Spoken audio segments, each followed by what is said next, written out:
This is a quick demo showing KMCP, which is a new tool designed to help you quickly stand up MCP servers and MCP services. I'm making a distinction because MCP services are remotely accessible MCP servers, taking into account things like authentication, authorization, and tenancy and governance and that kind of stuff. So KMCP, come here and take a look at the help screen. Allows you to quickly stand up MCP servers, like I said. So we will do MCP init. We'll create a hello world MCP server. There's only one framework showing here, but when this releases, it should support TypeScript and Golang also. So go check it out. We will put our name here.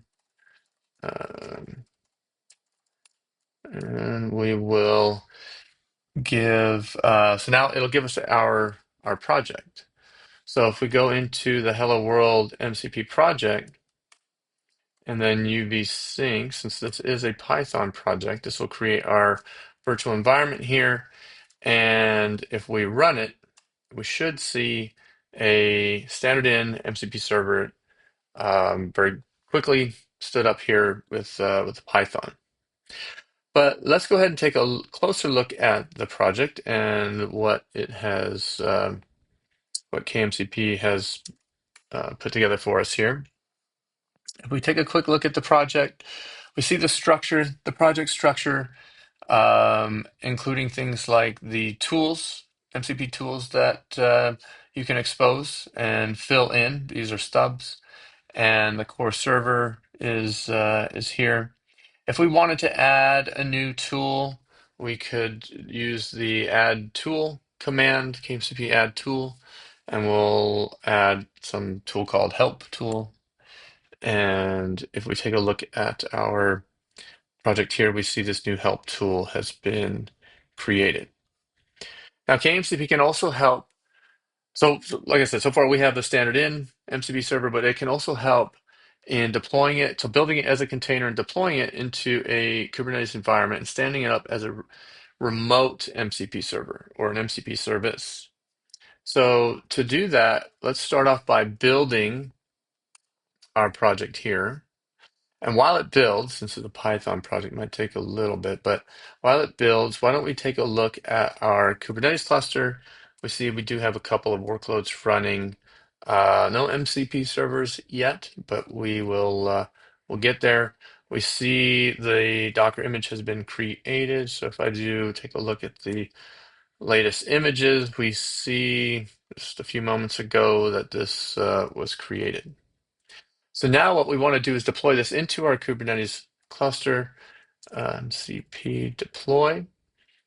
And what this should do is create the manifests and descriptors needed to deploy this into Kubernetes. And if we take a closer look, we'll see that it creates this new custom resource called an MCP server. And if we take a look at this Hello World MCP server, we can take a look. It's a fairly simple custom resource that just specifies how to run it and how to expose it, and that this is a standard in transport. Now, when we actually run it, if we take a look here, we see our MCP server running here in Kubernetes now. If we actually take a look at it, if we look at the pod itself, what KMCP did under the covers is actually run this project with an agent gateway. And the agent gateway in this case is the open source. If I bring up a agent gateway.dev, is an open source project written in Rust dedicated to AI use cases, but specifically for things like A to A and MCP. So what this does is it exposes our MCP server as an MCP service remotely, And then from here, we can build security policies and tracing policies, metrics collection and logging for the MCP server automatically because the agent gateway provides that for us.